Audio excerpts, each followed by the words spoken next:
All right. So your profile photo, your headline, and your about summary. So get those things figured out.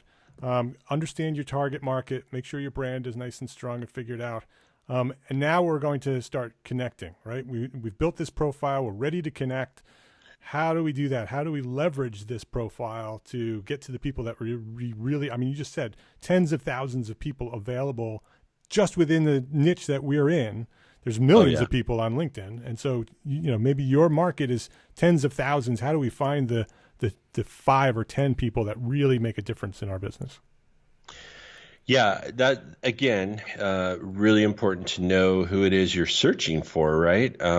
So LinkedIn has a great search tool. So if you go to LinkedIn, you're going to see it right there at the top. What happens is that when you enter a search, when that search comes back, there will be some filters just under that gray bar where the search field is. And there's some criteria that you can start adding to your search. So this is really important. So what you can start to do is, first of all, if you're searching for people, you would narrow it down to people, to search for people only. And then you can start looking at things like, what is their relationship to me? Where I like to start is with my second degree connection. I try to find the people who are connected to the people I already know. So this is the easiest way to make connections is if you are connected to somebody and then they are connected to somebody you know, that gives you a bridge. We call that a bridge. That is by far the easiest way to connect with people you want to connect with on LinkedIn is leverage your network. It's just the same as you would in real life, right? If you were a member of the chamber and you knew that one of your fellow chamber members was connected to somebody you wanted to do business, you'd ask that person, hey, can you do me a favor? Can you give me an introduction to this person? Do what you would do in person, but figure out how to use LinkedIn in that way. When you do find people that you want to connect with, you want to kind of find out what are the things that I can talk to them about. And I do this all the time. I'll look at people's profiles. I'll find out where they went to school. I'll find out who they might be connected to that I'm connected to. I'll find out. Then I'll start going through what they've posted. Like, have they posted articles? Have they posted stuff on LinkedIn, like their social media posts? Whose content are they sharing? And a lot of times, if I really want to, like if somebody's really important to me and it's really important that I connect with them, I'm going to do some footwork before I even reach out to them. The first thing I'm going to do is I'm going to go through their profile. I might like some of their posts. A few days later, I might come back. I might leave a comment about something they posted or leave a comment on a post that they've commented on if I have that person in common. And what I find is that if you have a couple of these touch points before you connect with them, they're much more likely to say, oh yeah, I recognize you, or thanks for commenting, or whatever. Because it is so vast and so easy to search for people and so easy to make those connections, that next step of understanding who they are and doing those touch points and having that warm introduction to somebody who is a first degree connection prior to connecting with them makes that a much more valuable connection. Now I know that other person has already sort of pre-screened that this person's somebody I should know. And so that's now where I'll say, absolutely, let's make that connection.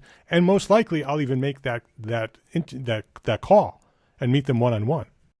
Getting a personal introduction is obviously a really great way to do that. But I reach out to people all the time who, without a personal reintroduction, and I get connected to a lot of people. And there's a lot of ways to do that in a way that you can get attention and you can show people that you're being genuine and authentic. Again, it comes down to knowing your target audience. Why are you connecting with them, and why should they consider connecting with you? Those are very important questions to, if you're not going to answer any other questions about who they are or why you're reaching out to them, definitely answer those. Why are you connecting with them, and why should they connect with you?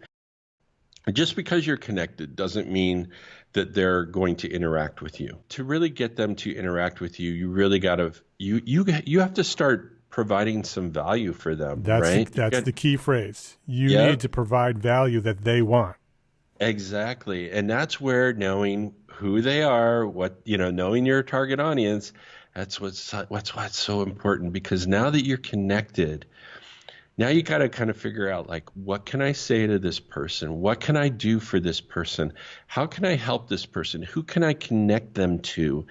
How can I provide value for them so they see me, and not just as a connection, but as somebody who genuinely wants to help them, and somebody that they want to get to know better. If you're the one saying, "Hey, how can I help you? Who can I connect with?"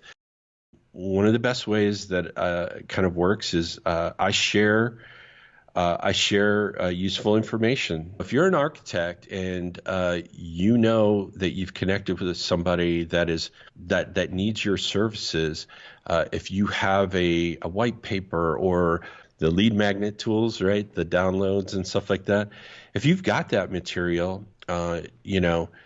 you should be asking your connections, "Hey, would this help you? Would it help you to have this information?" I ask people all the time, like, "How can I be of service to you? We're connected. I don't want to just be another connection. I want to actually be of value to you. So help me understand that. Help me understand what I can do to make your life easier. Who can I connect you with?" That's the real beauty of LinkedIn, and that's where, man, when you start getting that engine going, there's nowhere but up to go, because you're going to be seen as somebody who really cares, somebody who is an expert in your field, and they're going to want to know more, and then they're going to look for opportunities to connect you with other people. So that's where the magic happens, so to speak. And you're a perfect example of that. 2 podcasts later, a couple of articles on the blog, and an expert training session, providing tremendous value to me and the community of small firm architects here at EntreArchitect. You practice what you preach. It's clear that it works, because you and I have become friends. We've been helping one another succeed. You've been sharing your valuable knowledge with the community, and I'm sure it's paying off at the other end.